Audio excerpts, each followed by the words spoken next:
بہت سارے لوگ یہ سمجھ لیتے ہیں کہ محبت اور جسمانی تعلق یعنی کہ لو اور سیکس دونوں ایک ہی چیز ہیں، مگر ایسا نہیں ہے۔ زندگی میں دو طرح کے جذبات ہوتے ہیں، ایک روحانی یعنی اسپریچول اور دوسری ہے جسمانی یعنی فزیکل۔ محبت روحانی جذبات میں پہلے نمبر پر ہے، جبکہ سیکس جذبوں میں پہلے نمبر پر ہے، جسمانی جذبوں میں۔ اس وجہ سے لوگ ان دونوں جذبات کو ایک ہی سکے کے دو رخ سمجھ لیتے ہیں، جبکہ ایسا نہیں ہے۔ محبت کم ظرف لوگوں کو نہیں ہوتی، محبت گھٹیا لوگوں کو نہیں ہوتی، محبت جسم کی محتاج نہیں ہوتی، محبت کو صرف اور صرف محسوس کیا جا سکتا ہے۔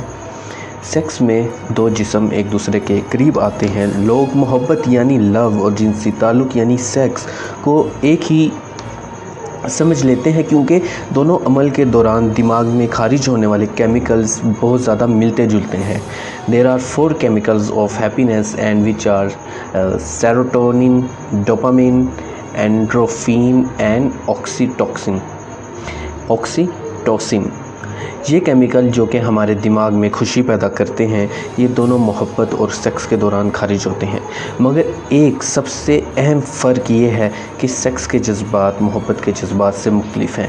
ڈوپامین اینڈ آکسیٹوسن یہ دونوں کیمیکل خوشی پیدا کرتے ہیں۔ ڈوپامین کا اثر بہت کم دیر تک ہوتا ہے اور وہ ایک نشے کی طرح ہوتا ہے جو ہمیں بار بار چاہیے ہوتا ہے، جبکہ آکسیٹوسن کا اثر دیر تک ہوتا ہے۔ اسی طرح سیکس کچھ دیر کا ہوتا ہے اور آکسیٹوسن یعنی لو اور محبت کا اثر زیادہ دیر کا ہوتا ہے۔ صوفی بزرگ محبت کو اور رنگ دیتے ہیں۔ سائنس میں بھی محبت کی عمر زیادہ ہوتی ہے، جبکہ سیکس کی کم ہوتی ہے۔ اگر بات کو بہت مختصر کر دیا جائے تو یہ کہنا چاہتا ہوں کہ محبت روح کو چاہیے ہوتی ہے اور سیکس جسم کو چاہیے ہوتا ہے۔ محبت روح کی غذا ہے اور سیکس جسم کی غذا ہے۔ یہ دونوں چیزیں ضروری ہیں، مگر ان کو آپس میں ایک تصور کرنا بہت غلط ہے۔ کم ظرف لوگوں کو محبت نہیں ہوتی، ان کو صرف اور صرف حفظ ہوتی ہے۔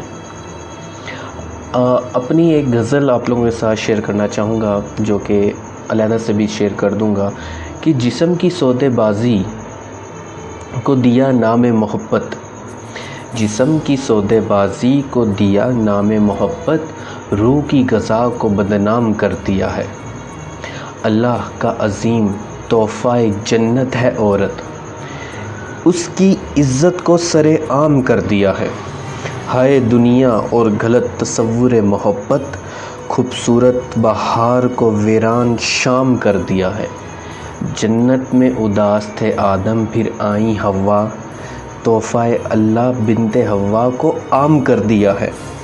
چند لوگ باقی ہیں محبت سمجھنے والے، چند لوگ باقی ہیں محبت سمجھنے والے، بذریعہ ان کے محبت کو اعلیٰ مقام کر دیا ہے۔ تو میں امید کرتا ہوں کہ آپ کو میری یہ پوئٹری بھی پسند آئی ہوگی، اور جو میں آپ کو کنسیپٹ سمجھانا چاہتا ہوں کہ جو فرق ہے محبت میں اور جسم کی ضرورت میں، امید کرتا ہوں کہ وہ بھی آپ لوگوں کو سمجھ آ گیا ہوگا، کیونکہ دونوں ہی چیزیں ایک ریلیکسیشن پیدا کرتی ہیں، یعنی کہ آپ کو سکون ملتا ہے، جبکہ جو سیکس سے ملنے والا سکون ہوتا ہے وہ آپ کو بار بار چاہیے ہوتا ہے، کیونکہ اس کی مدت کم ہوتی ہے، اس کا جو لائف سپیم ہے، ٹائم پیریڈ ہے، وہ کم ہوتا ہے، جبکہ محبت کا جو اثر ہے وہ پرماننٹ ہوتا ہے اور بہت ہی لانگ ٹرم کے لیے ہوتا ہے۔ اس کے علاوہ نوجوان نسل محبت کا تصور سیکھتی ہے بالی ووڈ سے، ہالی ووڈ سے، آئٹم سانگ سے، اور بہت ساری عجیب و غریب موویز سے اور گھٹیا نسل قسم کے کنٹینٹ سے، لیکن جبکہ اٹیچمنٹ ٹو دا یونیورس، اس کو ہم محبت کہہ سکتے ہیں، جو ہمیں ہیومینٹی سکھاتا ہے، یعنی کہ کسی کے کام آنا، اپنے آپ کو پیچھے رکھ کر کسی اور کے بارے میں سوچنا، جیسے غزوہ بدر میں ہوا تھا کہ ہر صحابی نے کہا نہیں اگلے کو پانی پلاؤ، اگلے کو پانی پلاؤ، اگلے کو پانی پلاؤ، تو اسے کہتے ہیں لو۔ میں امید کرتا ہوں کہ آپ کو ویڈیوز پسند آتی ہوں گی، اور پوئٹری بھی چینل پر آنے کے لیے بہت بہت شکریہ۔